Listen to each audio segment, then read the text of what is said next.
ভাইয়ের সাথে এক্ষুনি স্ক্যাম হয়ে যাচ্ছিল, ঠিক আছে? স্ক্যাম হয় এটা হয়। সো হ্যালো গাইস, কেমন আছো তোমরা সবাই? আশা করি সবাই ভালো আছো। গাড়িতে উঠেনি কারণ এখানে হঠাৎ করে গাড়িটা এখনো বুক করতে হবে রিসেন্টলি, নাহলে প্রবলেম হয়ে যাবে, কারণ আমাদের লেট হয়ে গেছে অনেকটা।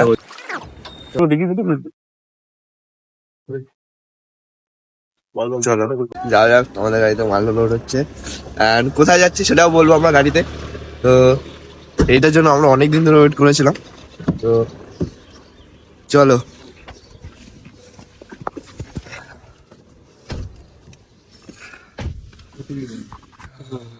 5 minutes later. তো গাইস, গাড়িতে ওঠার পর আমরা বললাম যে আবার বলবো বাকিটা যে কি কি ব্যাপার হবে, কি ভাবে আমরা এই জিনিসটা ট্যুরটা প্ল্যান করেছি। তো ট্যুরটা প্ল্যান ছিল 7 থেকে 8 জনের মতো প্ল্যান ছিল, যে 7 থেকে 8 জন যাবে ট্যুরে। তো এখন অবশেষে আমরা 2 জন বেঁচে আছি। বাড়ি থেকে ওইটা জানে যে আমরা 4-5 জন যাচ্ছি, 5 জনে যাচ্ছি আমরা। আমার বাড়ি থেকে ওর বাড়ি থেকে সেম জানে, কারণ 2 জন যাচ্ছি এটা কেউ জানে না। আমরা বলেছি আমাদের ওরা বাড়ি থেকে, আর এটা যে মানে কিছুক্ষণ পর পর জিজ্ঞেস করছিল যে ওরা কোথায় উঠবে। তো আমরা এটাই বলছিলাম যে ওরা ওখান থেকে ট্রেন ওদের সাথে মানে স্টেশনে দেখা করে নেবো আমরা।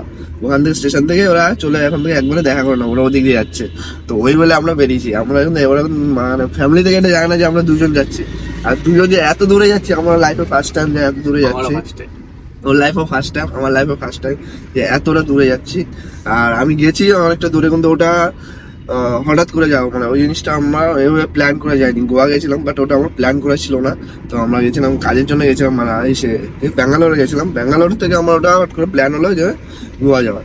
তো এই জিনিসটা যে আমার লাইফে ফার্স্ট টাইম যে এত ঘুরতে যাচ্ছি, আর এই ঘুরতে যাওয়ার চক্করে ক্যান্সেল হয়েছে ট্রিপ, আবার টিকিট কেটেছে, আবার মানে অনেক কিছু এসছে, অনেক বাধা যে যাবো কি যাবো না, যে মানে যে কিছু মানে ট্রিপের 6 দিন আগেও ক্যান্সেল করে দিয়েছিল যে যাবো না, কারণ 2 জন মানে যাওয়া যাবে না, টিকিট ক্যান্সেল করার কথা এগুলো বলেছিলাম।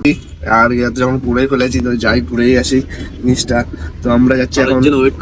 হ্যাঁ, কারোর জন্য ওয়েট করা উচিত না, কারণ ওদের জন্য ওয়েট করলে আর আমরা যেতে পারতাম না। আর আমরা আর আমার লাইফের সব থেকে বড় একটা মানে এতটা দূর, ফার্স্ট এটা দূর মানালি। তো গাইস আমরা এখন এখান থেকে দিল্লি যাবো, দিল্লি থেকে মানালি। আর আমাদের তো মানালি থেকে দেখা হবে। আর এখানে বলবো যে কিভাবে যাচ্ছি। তো আমাদের সাথে থাকো, চলো।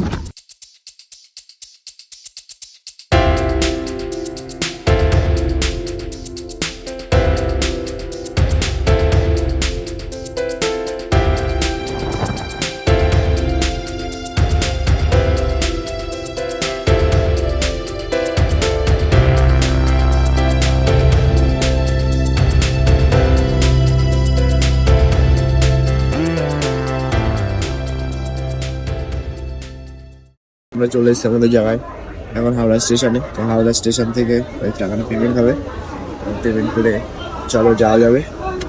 পেমেন্ট হয়ে গেছে, আর চলো যাওয়া যায়।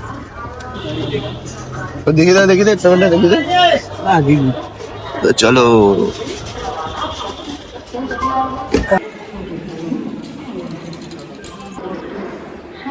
ট্রেনে ওঠার আগে খাবার নিচ্ছ, ঠিক আছে?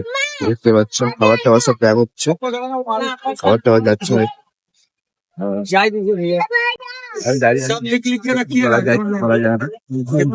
খাবার নেওয়া হচ্ছে এখানে। তো কি করছে ভাই, কি নিলি? ভাই প্র্যাকটিস নিয়ে একটা, এগুলো একটা এগুলো নিবি?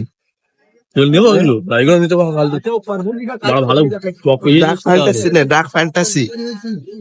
গলাটা বসে গেছে, সকালবেলা ঘুমাই। ট্রেনের মধ্যে তো খাবো আমরা, ওটা ক্যান্সেল করো, কত হলো ওটা? তো ওটা ক্যান্সেল করে ট্রেনের মধ্যে নেবো আমরা। ভাইয়ের সাথে এক্ষুনি স্ক্যাম হয়ে যাচ্ছিল, ঠিক আছে? এক্ষুনি স্ক্যাম হয়ে যাচ্ছিল জায়গায় দাঁড়িয়ে। হ্যাঁ, ফোনে বাজে না, দেখি ওই তো ওটাই দেখা। হ্যাঁ, তো ভাইয়ের সাথে এখানে স্ক্যাম হয়ে যাচ্ছিল, ঠিক আছে? যদি খেয়াল না করতে হয়ে যেত, জায়গায় দাঁড়িয়ে স্ক্যাম হয়ে যাচ্ছে ভাই আমাদের সাথে। জায়গায় দাঁড়িয়ে স্ক্যাম, চোখের আড়ালে স্ক্যাম ভাই। আমি তো বললে ভিডিওটা পুরোটা করতাম। লায়ন দেখা ব্যস্ত আছে এইভাবে স্ক্যামটা স্ক্যামটা হয়ে যায়, ডাইরেক্ট স্ক্যাম হয়ে যাচ্ছিল ভাই। আর এখানে আসলে হাওড়া স্টেশনে আসলে কোনো মাল টাল গুলো ডাইরেক্ট ভেবে চিন্তে নেবে আর একটু হিসাব করে নেবে মালগুলো, বুঝতে পারলে, মানে ডাইরেক্ট স্ক্যাম হয়ে যাবে তোমার সাথে। চলো আমাদের চলে এসছে পূর্বা এক্সপ্রেস। আমার গলায় জ্বর নেই, সত্যি কথা আমার গলায় জ্বর নেই, গলাটা পুরো বসে গেছে। এর জন্য চাপি না, এর জন্য চিলে চিলে কিছু বলতে পারছি না, গলায় জ্বর নেই, জ্বরটা কমে গেছে। তো আমাদের বাকিটা চলে এসছে ফাইনালি। তো এটা আমাদের ট্রেন, সরি এটা আমাদের বাকি আছে। চলো যাওয়া যাক।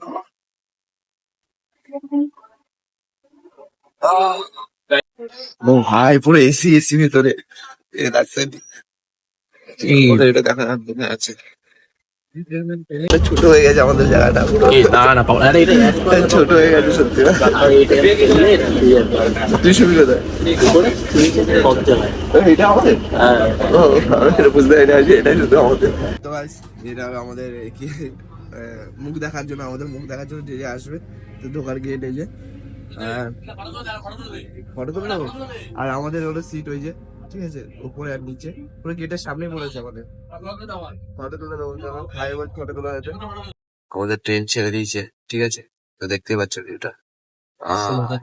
দার্জিলিং পাহাড় চলে এসছি, এখন ট্রেন ছাড়েনি, তো ট্রেন আমাদের ছেড়ে দিয়েছে। তো আমাদের উপরেও সিট আছে, এটা হচ্ছে আমাদের, এটা আমাদের, এটা আমাদের উপরে, ওটা আমাদের, ঠিক আছে, দুজনে।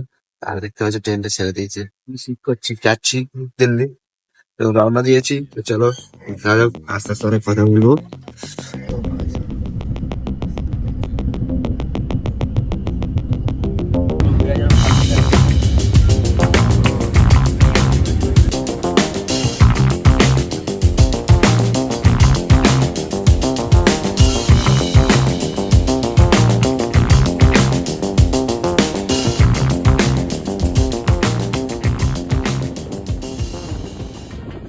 তো গাইস 22 থেকে 23 ঘন্টা ট্রেনে থাকার পর দিল্লিতে ফাইনালি আমরা পৌঁছে গেলাম। অ্যান্ড এখানে আমরা ব্লগটা শেষ করব। নেক্সট ব্লগটা আসবে দিল্লি টু মানালি। তো চলো দেখার জন্য ওয়েট করো। Bye bye, tata.